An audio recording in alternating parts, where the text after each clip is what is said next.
And number 10, the gray squirrel, introduced into local woodlands 10 years ago, threatens the indigenous population of an endangered owl species because the squirrel's habitual stripping of tree bark destroys the trees in which the owls nest. So essentially what this is saying is that the gray squirrel destroys the endangered owl's kind of living space by stripping the tree bark from the nest. So some local officials have advocated setting out poison for the gray squirrels. So some local officials kind of want to thin out the herd of the squirrels. The officials argue that this measure, while eliminating the squirrels, would pose no threat to the owl's population, since the poison would be placed in containers assigned only to squirrels and other rodents. So then officials are saying that, well, eliminating the squirrels would pose. So officials are arguing that it would only eliminate squirrels and not threaten the owl population because it would only be accessible for squirrels. I feel like the conclusion here is that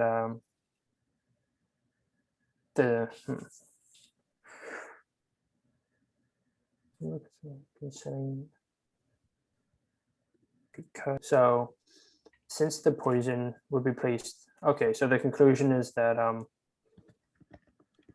since the poison would be placed in containers accessible only to squirrels and other rodents.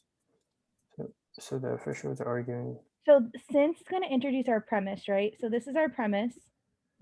So then the conclusion would be that the officials are arguing that it would pose no threat to the owl population. Okay, that makes sense. They're saying like, hey,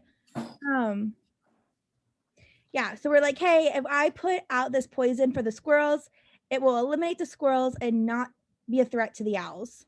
Cool. Okay. Then So, which one? Okay, yeah, go ahead and read the question, Seb. Which one of the following, if true, most calls into question the official's argument?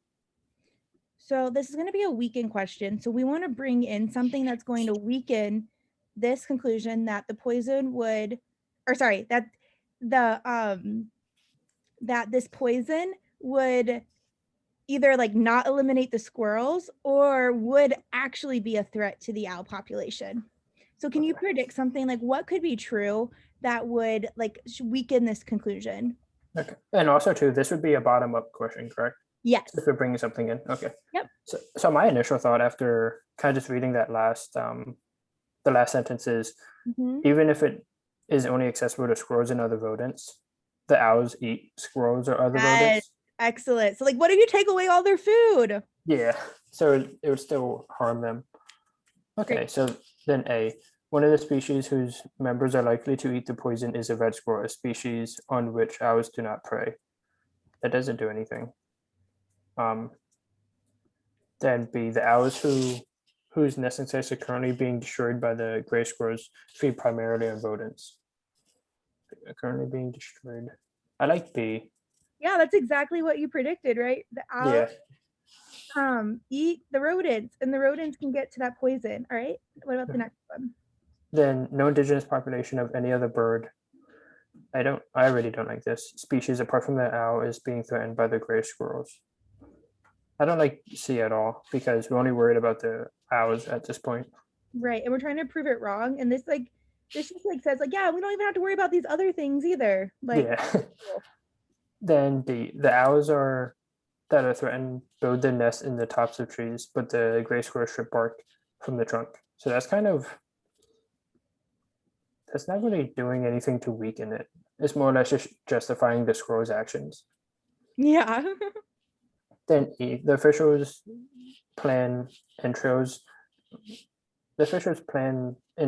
adding the poison to food sources that are usually eaten by rodents, but not other animals. So that doesn't do anything. So it would be B. Excellent. And I think it's a great, so while it might, when you are going through the homework, it might be really hard to